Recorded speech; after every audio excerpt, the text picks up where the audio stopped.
140 words per minute for 8 minutes. 5 seconds more. Start.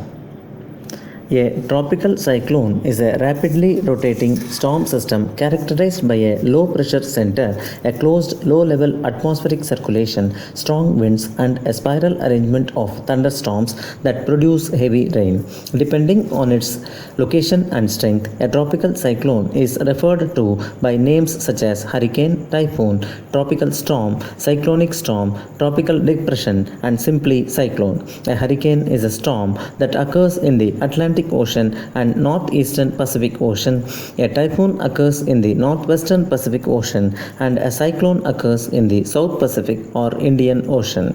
Tropical cyclones typically form over large bodies of relatively warm water.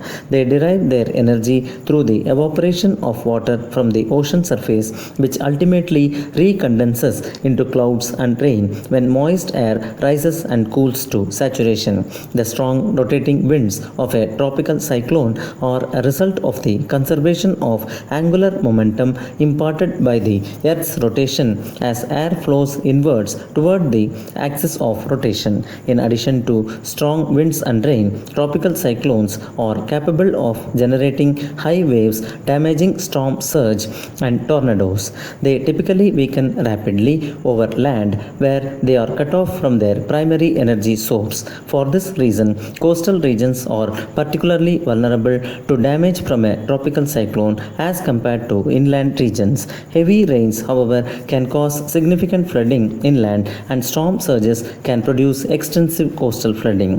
Though their effects on human populations are often devastating, tropical cyclones can relieve drought conditions. They also carry heat energy away from the tropics and transport it towards temperate latitudes, which may play an important role in modulating regional and global climate.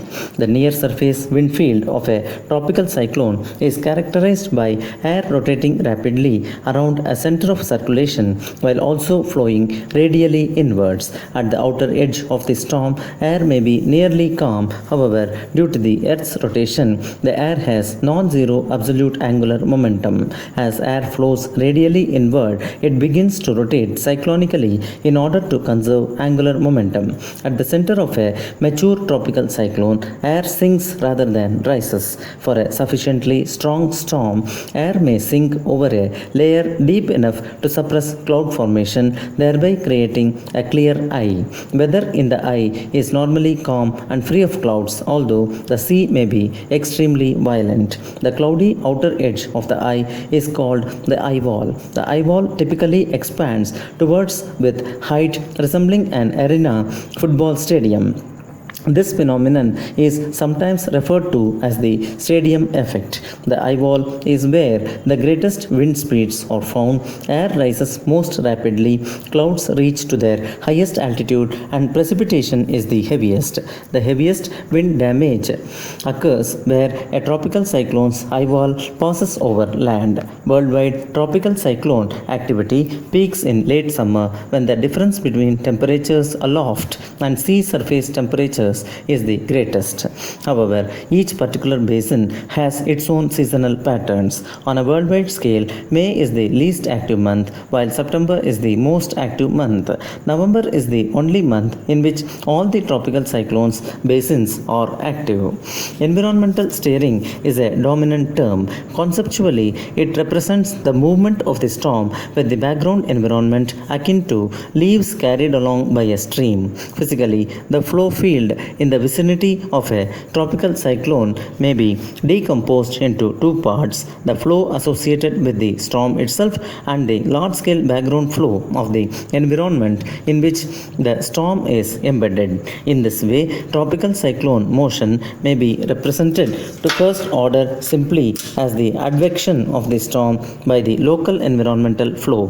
This environmental flow is termed the steering flow. A third component of motion that occurs relatively infrequently involves The interaction of multiple tropical cyclones. When two cyclones approach one another, their centers will begin orbiting cyclonically about a point between the two systems.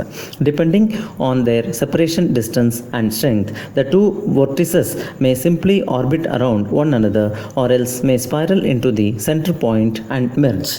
When the two vortices are of unequal size, the larger vortex will tend to dominate the interaction and the smaller vortex will orbit around it. A tropical cyclone can cease to have tropical characteristics in several different ways. One such way is if it moves over land, thus depriving it of the warm water it needs to power itself, quickly losing strength.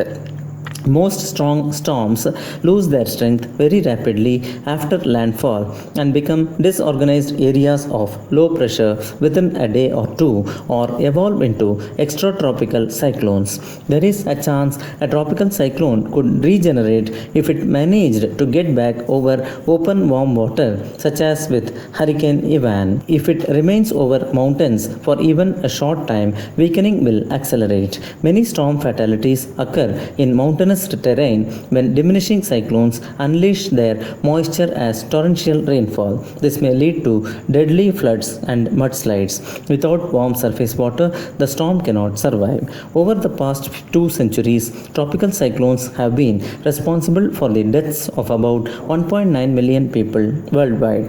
Large areas of standing water caused by flooding led to infection as well as contributing to mosquito-borne illnesses. Tropical cyclones significantly interrupt infrastructure, leading to power outages, bridge destruction, and the hampering of reconstruction efforts. Although cyclones take an enormous toll in lives and personal property, there may be important factors in the precipitation regimes of places they impact, as they may bring much needed precipitation to otherwise dry regions. Tropical cyclones also help maintain the global heat balance by moving warm, moist tropical air to the middle latitudes and polar regions. The storm surge and winds of hurricanes may be destructive to human-made structures, but they also stir up the waters of coastal estuaries, which are typically important fish breeding locales.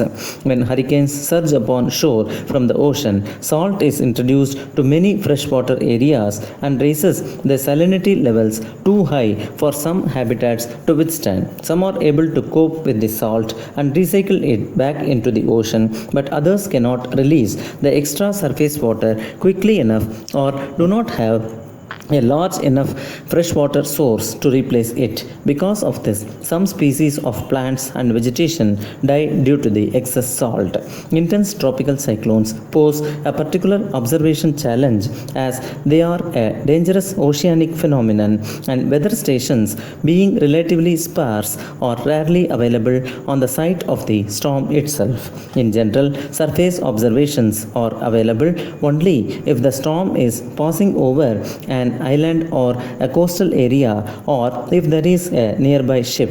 Real-time measurements are usually taken in the periphery of the cyclone, where conditions are less catastrophic and its strength cannot be evaluated.